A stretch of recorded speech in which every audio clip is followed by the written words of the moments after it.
서울 강남 오래된 주택가 골목 끝에 자리한 붉은 벽돌집. 담장 너머로 무화과 나무가지가 삐죽이 솟아있고 오래된 우편함엔 전단지와 고지서가 뒤엉켜 있었다. 그 집에 김순애 씨가 살고 있었습니다. 올해 71. 검은색 카디건에 회색 치마를 단정히 입고 앞마당 화분에 물을 주는 것이 하루의 시작이지요. 양철 대야의 고인물은 햇볕에 반짝였고 그 옆으론 낡은 고무장갑 한 짝이 말라 있었습니다. 남편 박성호 씨는 작년 겨울에 세상을 떠났어요. 폐암 3기 진단을 받고 몇 달 만에 안타깝게도 마지막을 맞이했지요. 가족장으로 조용히 장례를 치른 후 이 집은 더 조용해졌습니다. 순애 어머니, 밥 드셨어요? 이웃집 최 여사가 담 너머로 고개를 내밀었습니다. 예, 간단히 먹었지요. 순애 씨는 잔잔히 웃으며 대답했어요. 그러나 실제로는 늦은 아침에 식은 밥 한 공기와 김치 한 조각뿐이었습니다. 아들 민수는 변호사입니다. 강남의 큰 로펌에서 일하고 있지요. 며느리 서연은 대학 강사로 바쁘다고 했습니다. 손자 우진이는 이제 중학생. 게임과 스마트폰에 빠져 할머니와 대화할 시간은 없었습니다. 명절 때만 잠깐 들러 인사를 하는 가족. 그마저도 올해 설엔 일정이 안 맞아서라는 말과 함께 생략되었지요. 하지만 순애 씨는 누구에게도 서운하단 말을 하지 않았습니다. 요즘 애들 다 그런 거죠, 뭐. 가끔 혼잣말처럼 중얼거릴 뿐입니다. 그녀는 늘 참는 사람이었어요. 가족에게 짐이 되고 싶지 않다는 마음, 그 마음이 그녀를 조용히 만들었습니다. 젊은 시절 순애 씨는 한복집에서 바느질을 했습니다. 손재주가 좋아 단골도 많았고 순애 씨 바늘한 땀은 믿고 맡긴다는 말이 돌 정도였어요. 아이 키우랴, 시부모 모시랴, 손끝은 늘 바빴지요. 그렇게 살아오다 보니 정작 자신을 위한 옷 한 벌은 제대로 지어본 적이 없었습니다. 남편은 말수가 적은 사람이었고 생활비 외엔 무뚝뚝한 편이었지요. 그렇다고 불행했다 말하긴 어렵습니다. 그저 그런 삶, 그런 시대의 부부로 살아왔던 것입니다.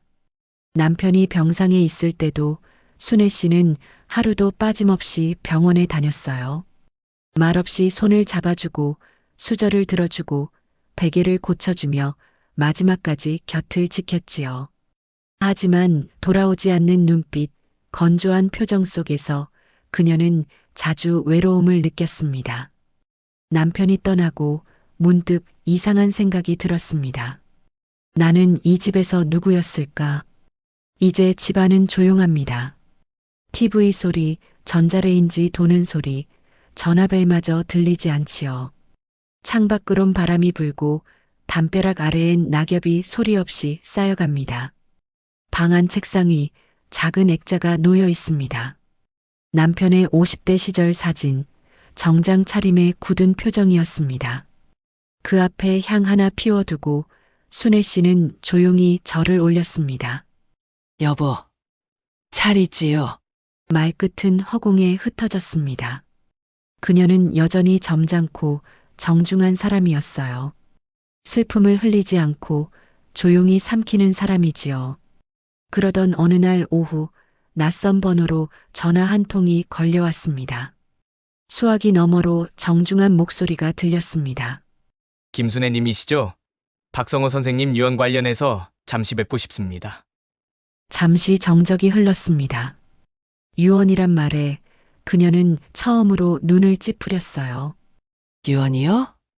저한텐 아무 말씀도 없었는데요. 그날 저녁 순애 씨는 남편의 사진을 오래도록 바라보았습니다. 사진 속 표정이 처음으로 낯설게 느껴졌습니다. 그 사람은 생전에 어떤 생각을 하고 있었던 걸까요? 순애 씨는 조용히 눈을 감았습니다. 창밖에 무화과 가지가 바람에 흔들렸습니다. 조용했던 일상이 작은 파문을 시작하려 하고 있었습니다. 그녀는 아직 아무것도 모르고 있었지요. 그러나 이제 자신의 삶을 다시 마주해야 할 시간이 다가오고 있었습니다. 그날 이후 며칠간 순애 씨는 조용히 지냈습니다. 무화과 나뭇잎은 점점 누렇게 변했고 작은 새들은 담벼락 위를 오르내렸습니다. 집안 공기는 무겁게 가라앉아 있었지요.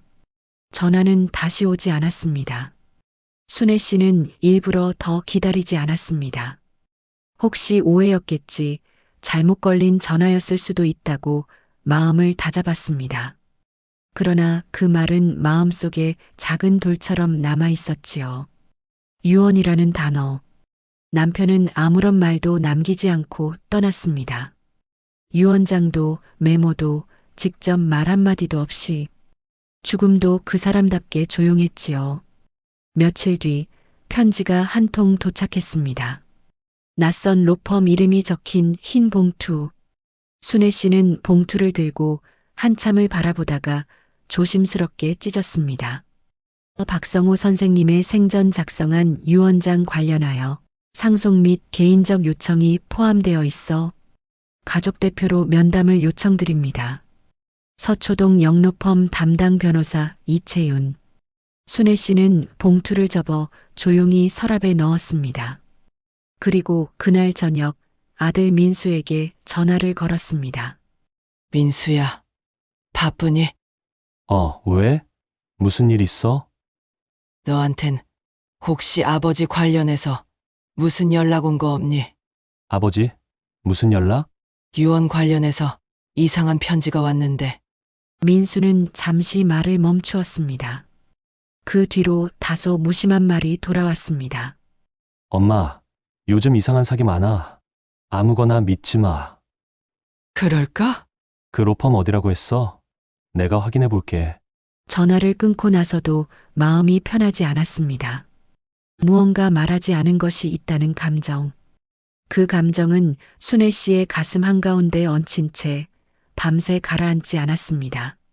며칠 후 순애 씨는 혼자 서초동 로펌을 찾았습니다.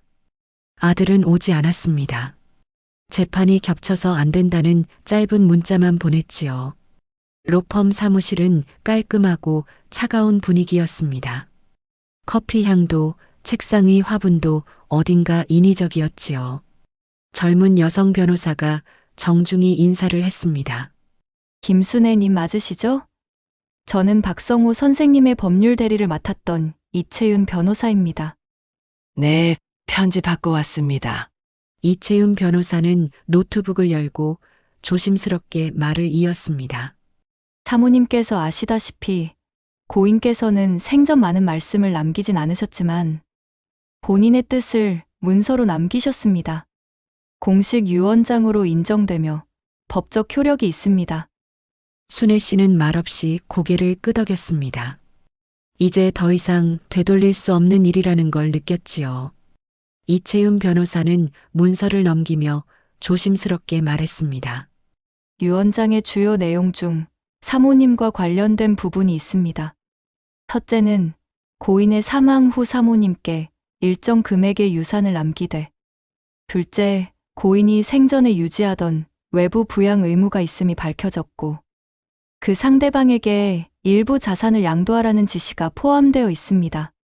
순애 씨는 얼굴을 들지 않았습니다. 그녀는 이미 외부 부양이라는 말의 의미를 어렴풋이 알고 있었습니다. 누굽니까? 입술이 떨렸지만 목소리는 차분했습니다. 고인의 생전 지인인 것으로 기록되어 있습니다. 이름은 이정숙 씨.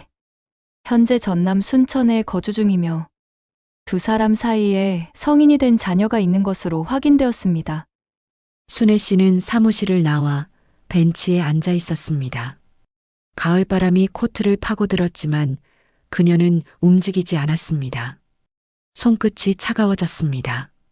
남편은 말이 없는 사람이었습니다.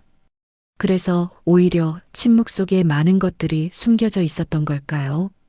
정숙이라는 이름은 처음 듣는 이름이었습니다. 그래서 그 사람이 우리 가족보다 더 중요했던 걸까요? 마음속에서 질문이 스스로를 파고들었습니다.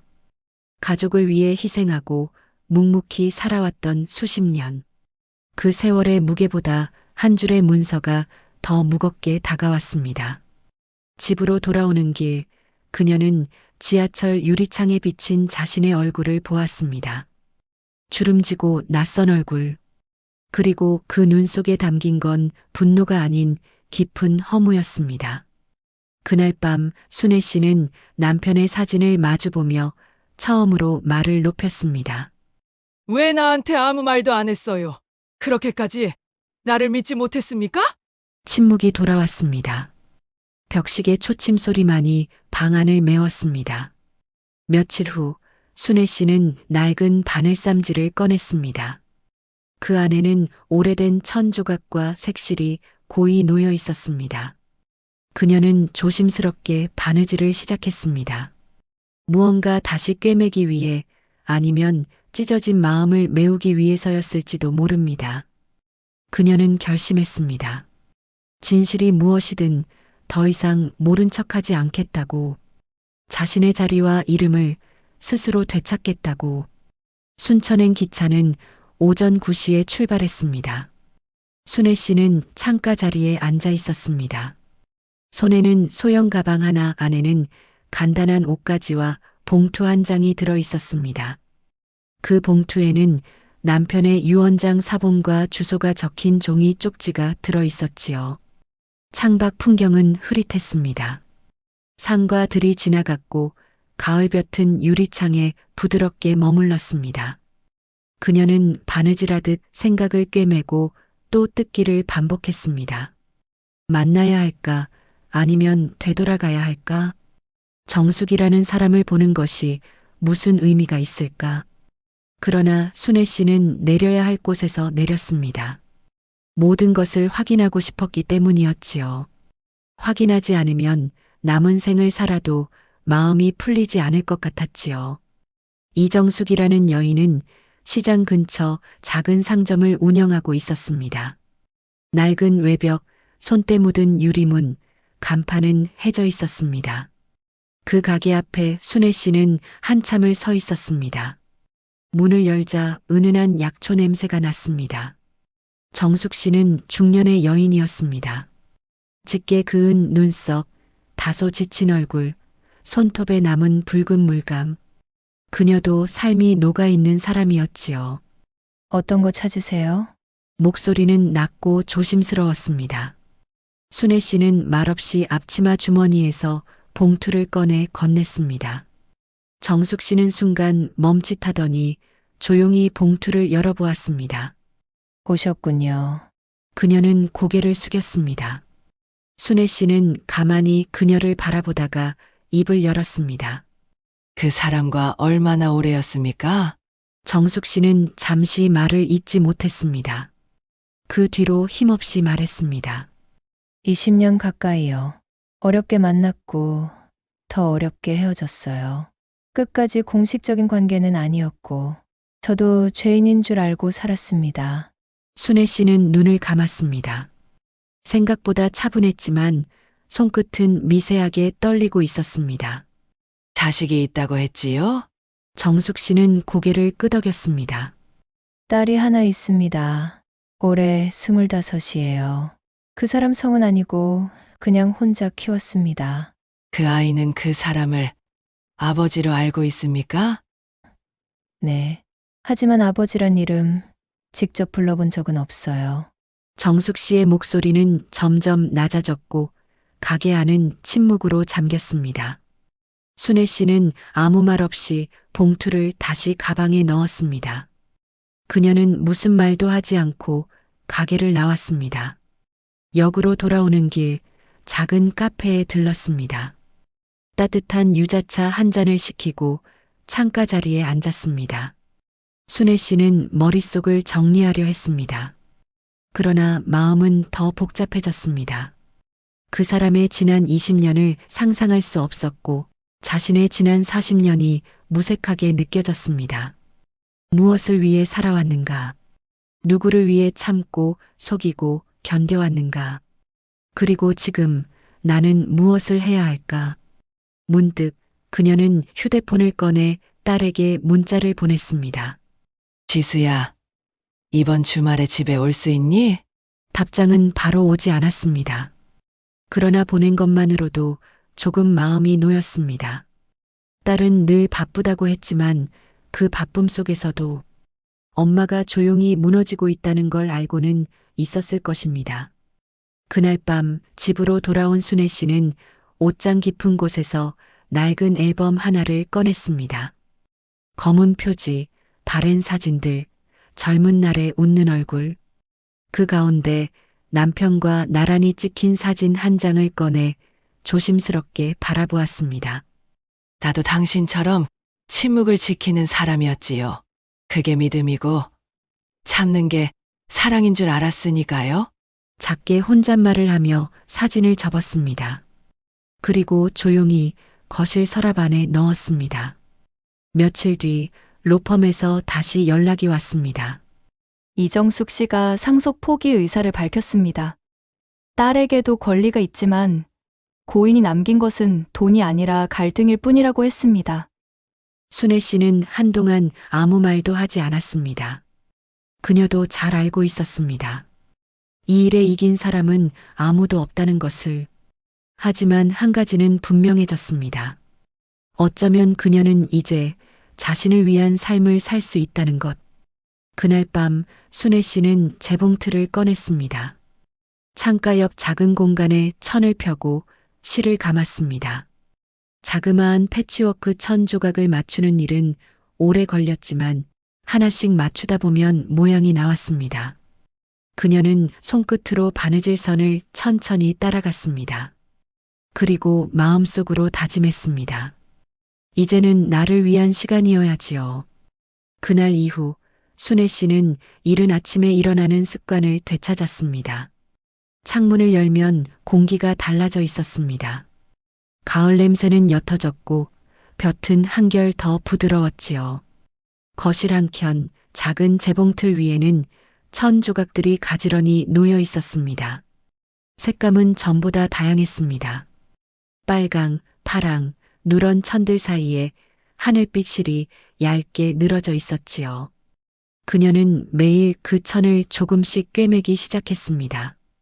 완성된 작품은 아니었지만 천을 꿰매는 시간만큼은 마음이 덜 복잡해졌습니다. 며칠 뒤 딸 지수에게 전화가 왔습니다. 엄마, 이번 주말에 갈게요. 시간 돼요? 그럼 오랜만에 얼굴이나 보자꾸나. 짧은 대화였지만 그녀는 다 듣고 난 후 잠시 핸드폰을 가만히 바라보았습니다. 그 목소리 속에서 알 수 없는 따뜻함이 느껴졌습니다. 서운함보다는 반가움이 컸습니다. 주말이 되자 지수는 예상보다 이른 시간에 도착했습니다. 청바지에 무채색 코트, 머리를 하나로 묶은 딸의 모습은 도시 냄새가 났습니다. 하지만 현관에 들어서며 한마디 건넨 말은 여전했습니다. 엄마, 커피 있어요? 그 믹스 말고 드립으로. 내가 해줄게요. 요즘 그거 배웠거든요. 오, 드디어 엄마도 취향이라는 게 생기셨네. 나도 내 취향이 있었지요. 다만 늘 먼저 챙기느라 꺼내놓지 않았을 뿐이죠. 지수는 말없이 고개를 끄덕였습니다. 점심을 먹고 난 후 둘은 거실에 마주 앉았습니다. 지수는 조심스레 말했다. 이정숙 씨, 다녀오신 거 알았어요. 순애 씨는 놀라지 않았습니다. 딸이 아버지의 유언에 대해 들은 이상 그 이유까지 짐작했을 것입니다. 그 사람은 어땠어요? 조용한 사람이었어요. 지수는 입술을 다물었습니다. 그 후 작게 말했습니다. 미안해요. 엄마 혼자 그걸 다 마주하게 해서. 순애 씨는 고개를 저었습니다. 너무 늦지 않았어요. 우리는 지금부터 다시 시작하면 돼요. 그 말은 결심처럼 들렸습니다.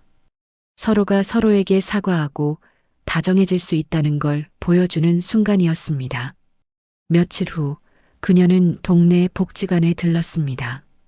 오래전 자원봉사를 하려다 미뤘던 곳이었습니다. 직원은 반갑게 맞이했고 순애 씨는 재봉틀 수업을 듣고 싶다고 말했습니다. 제가 솜씨는 별로인데 천조각 꿰매는 일은 좋아해요. 그거면 충분해요. 어르신들 중에 바느질 좋아하시는 분 많거든요.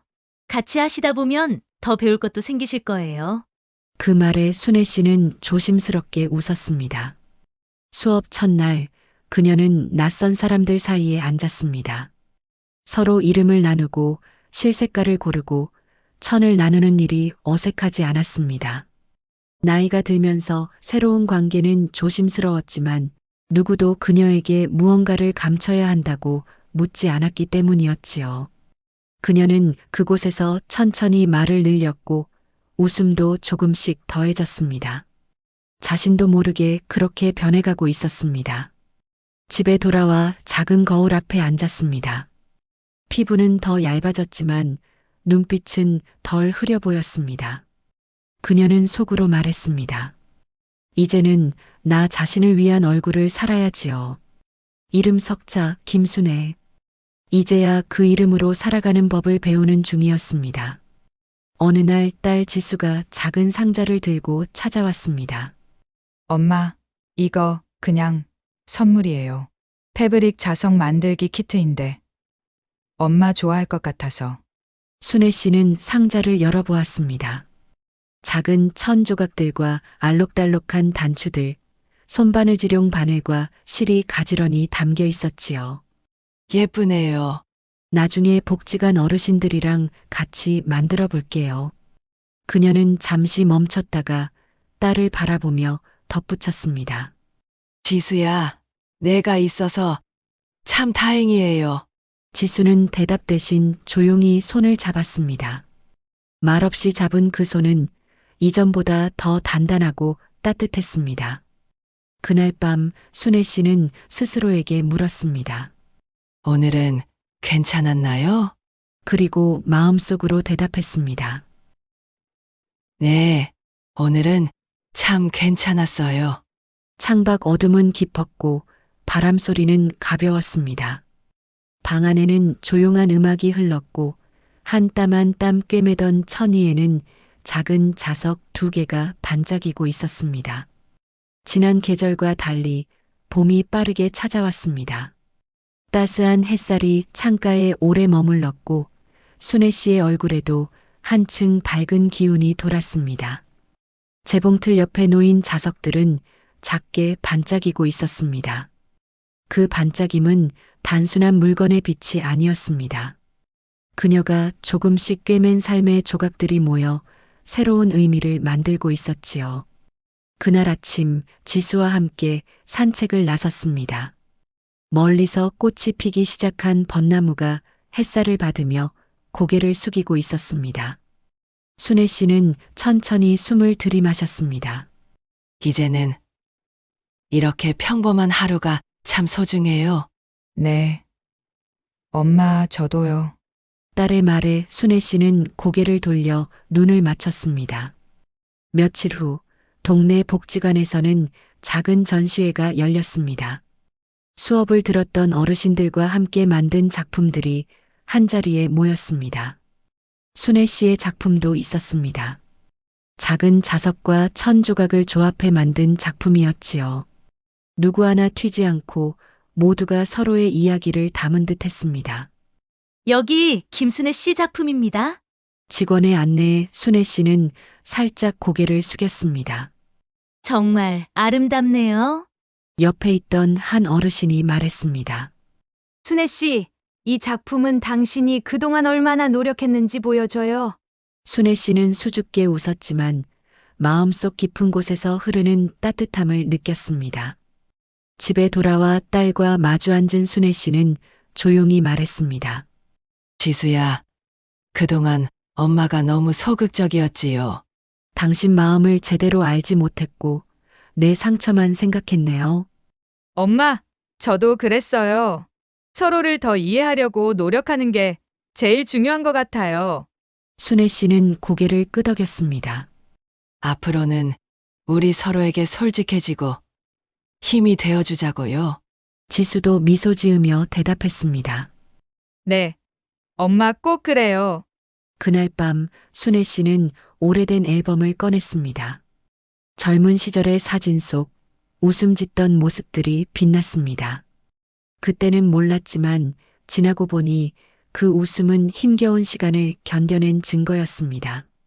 앨범을 덮으며 그녀는 속으로 다짐했습니다. 이제는 나 자신에게도 따뜻할 거예요. 조용히 천천히 걸어가면서 며칠 후 순애 씨는 동네 작은 카페에서 재봉틀 수업을 열었습니다. 이전보다 자신감이 붙은 모습이었습니다. 그녀는 말했습니다. 우리 모두 각자의 상처를 꿰매는 중입니다. 작은 손길이지만 함께라면 더 따뜻해질 거예요. 참석자들은 고개를 끄덕이며 미소를 보냈습니다. 하루가 끝나고 집에 돌아온 순애 씨는 창밖을 바라보았습니다. 불빛들이 반짝였고 바람은 여전히 부드러웠습니다. 그녀는 조용히 속삭였습니다. 삶은 이렇게 다시 시작되는 거지요. 가슴 한켠에 묵직했던 무게가 조금씩 가벼워졌습니다. 마무리 메시지.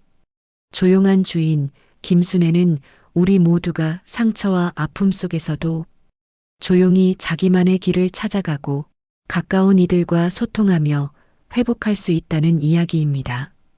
변화는 급하지 않아도 좋습니다. 한 걸음씩 천천히 걷는 그 발걸음이 진정한 용기임을 순애 씨는 우리에게 보여줍니다.